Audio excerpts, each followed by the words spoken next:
عرب کے قبیلے میں ایک غیر مسلم شادی شدہ عورت رہا کرتی تھی۔ اس کا شوہر بہت بڑا بزنس مین تھا۔ ایک مرتبہ اس نے سنا کہ ملک عرب یعنی مکہ میں اللہ کے آخری نبی جو اللہ کے محبوب نبی ہیں، ان پر ایک سورت نازل ہوئی ہے جس کا نام ہے سورۃ الفاتحہ، جس میں ہر بیماری سے شفا موجود ہے۔ وہ جس پر بھی دم کی جاتی ہے یا پڑھ کر پھونکی جاتی ہے وہ انسان اچھا ہو جاتا ہے، یہاں تک کہ اس میں بے شمار برکات ہے۔ اس میں اب عقیدے کی بات ہے، مسلم ہو یا غیر مسلم، اللہ پاک جس کے دل میں ایمان کی روشنی ڈالنا چاہے۔ اللہ کی قدرت کا تو آپ سب کو اندازہ ہوگا۔ اب کسی شخص سے اس عورت نے سورۃ فاتحہ سیکھ لی، پھر جب اس نے سورۃ فاتحہ کا ترجمہ پڑھا تو اس کی آنکھوں میں آنسو آ گئے۔ وہ جب بھی یہ سورت پڑھتی تھی اللہ تعالیٰ اس کے بگڑے کاموں کو سنور دیتا۔ ایک دن اس کے بیٹے کو ایک خطرناک زہریلے بچھو نے کاٹ لیا۔ بڑے بڑے حکیموں طبیبوں کو بلوایا گیا، سب نے یہ کہہ کر جان چھڑوا لی کہ اس بچھو کا زہر بہت خطرناک ہے، اس بچے کا ہم کچھ نہیں کر سکتے، تمہارا یہ بچہ بس کچھ ہی دیر کا مہمان ہے۔ ماں کا رو رو کر برا حال تھا اور شوہر اپنے خداؤں کی عبادت کر رہا تھا، ان سے مدد مانگ رہا تھا۔ پھر جب کوئی حل نہیں نکلا تو اس عورت کو یاد آیا کہ سورۃ فاتحہ کے بارے میں اس نے پڑھا ہے کہ اس میں ہر بیماری سے شفا ہے۔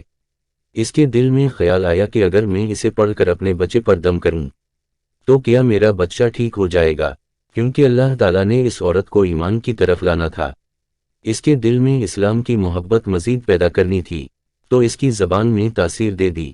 جب اس نے اس سورت کو پڑھ کر اس جگہ پر دم کیا جہاں بچھو نے کاٹا تھا تو اس کا لڑکا اٹھ کر بیٹھ گیا، اور جب اس نے سورۃ فاتحہ کو پانی پر دم کر کے پلایا تو وہ اٹھ کر ایسے کھڑا ہو گیا جیسے کسی بچھو نے کبھی کاٹا ہی نہیں تھا۔ اس کا شوہر دوڑتا ہوا اس کے پاس آیا اور کہنے لگا کسی طبیب نے اور کسی حکیم نے اسے ٹھیک نہیں کیا، تو تم نے ایسا کیا عمل کیا جو یہ بچہ ٹھیک ہو گیا؟ اس نے کہا کچھ بھی تو نہیں، بس ایک سورہ ہے جو ہر بیماری کو ٹھیک کر دیتی ہے، بس وہ مجھے یاد تھی، میں نے پڑھ کر اپنے بچے پر دم کیا اور اس کا پانی پلایا، تو دیکھو کیسے ٹھیک ہو گیا ہمارا بچہ۔ اس کا شوہر بجائے خوش ہونے کے اس سے ناراض ہو گیا کہ یہ تم کیا جادو ٹونے کر رہی ہو۔ اس کی بیوی کہنے لگی زندہ صحیح سلامت ہے ہمارا بچہ، ورنہ ہم سے بچھڑنے والا تھا۔ اس نے کچھ نہ سنا اور اپنی بیوی کو ڈانٹنے لگا، کیونکہ اسے اسلام سے نفرت تھی۔ جب اس کی بیوی یہی عمل کرنے لگی تو اس کو اپنی بیوی سے بھی نفرت ہو گئی۔ اب اس نے اس پر ظلم کرنا شروع کر دیا، ہر روز اس کو مارتا پیٹتا اور کہتا کہ اب میں نے تیرے میاں سے یہ سورہ سنی تو یاد رکھنا تیری کھال کھینچ لوں گا۔ اس کو اللہ کے کلام پر بالکل یقین نہیں تھا، جبکہ اس کی بیوی کو اللہ کے کلام پر یقین ہو گیا۔ اب اس عورت کو اللہ تعالیٰ نے کس طرح مدد کی یہ بھی بڑا ایمان افروز ہے۔ اس عورت کا شوہر جب گھر سے کام کرنے کے لیے نکلتے وقت جب اس نے اپنا جوتا پہنا تو اس میں وہی بچھو موجود تھا جس نے اس کے بیٹے کو کاٹا تھا۔ اس کے ڈنگ سے وہ بچہ تو بچ گیا مگر خود نہ بچ سکا، کیونکہ جب بچھو نے اس کو کاٹا تو زہر پورے جسم میں پھیل گیا اور تڑپ تڑپ کے وہیں دم توڑ گیا۔ خاندان میں یہ خبر پہنچی تو قہرام مچ گیا۔ اب شوہر دنیا سے جا چکا تھا، شوہر کے مرتے ہی اس کے گھر میں تو نوبت فاقوں تک آ گئی۔ وہ عورت قرض دار ہو کر رہ گئی، وہ بہت پریشان تھی۔ دل میں پھر وہی بات آئی کہ میں سورۃ فاتحہ کا ورد کرتی ہوں، کیا پتہ میری پریشانیاں بھی دور ہو جائیں۔ پھر وہ زور زور سے سورۃ فاتحہ پڑھنے لگی، چلتے پھرتے اٹھتے بیٹھتے سورۃ فاتحہ کا ورد کرتی رہی اور اتنے اعتماد اور یقین سے پڑھتی رہی جس کا کوئی حساب ہی نہیں تھا۔ جب کوئی بندہ اللہ تعالیٰ سے امید لگاتا ہے تو اللہ تعالیٰ اپنے بندوں کی دعاؤں کو رد نہیں کرتا۔ پھر یوں ہوا کہ 7 دن کے اندر اندر اس کو خوشخبری مل گئی کہ اس کے کاروبار کو سنبھالنے کے لیے اس کے شوہر کا دوست آ گیا ہے۔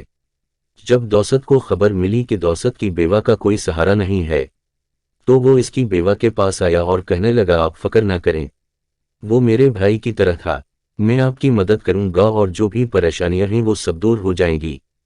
پھر اس شخص نے اس عورت کا سہارا بن کر اس کا پورا کاروبار سنبھال لیا۔ پھر دھیرے دھیرے جیسے زندگی پہلے تھی ویسے ہی ہو گئی۔ اس کے شوہر کے دوست نے اس عورت کو سورۃ فاتحہ پڑھتے ہوئے سن لیا۔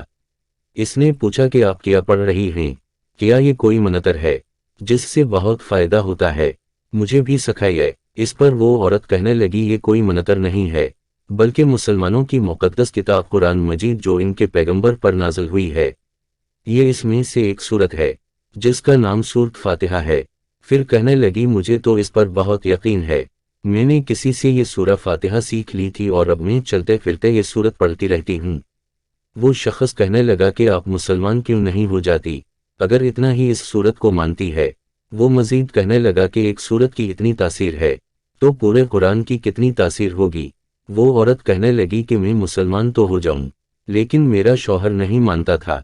اس شخص نے کہا کہ اب تو آپ کا شوہر بھی نہیں ہے اور ایک سورت کے ساتھ آپ کی محبت دیکھ کر میں اتنا زیادہ متاثر ہوا ہوں کہ میں بھی آپ کے ساتھ مسلمان ہونا چاہتا ہوں۔ ہم دونوں قرآن مجید سیکھیں گے اور ضرور پڑھیں گے۔ وہ کہنے لگی جی آپ نے بالکل صحیح کہا اور یوں وہ دونوں مسلمان ہو گئے۔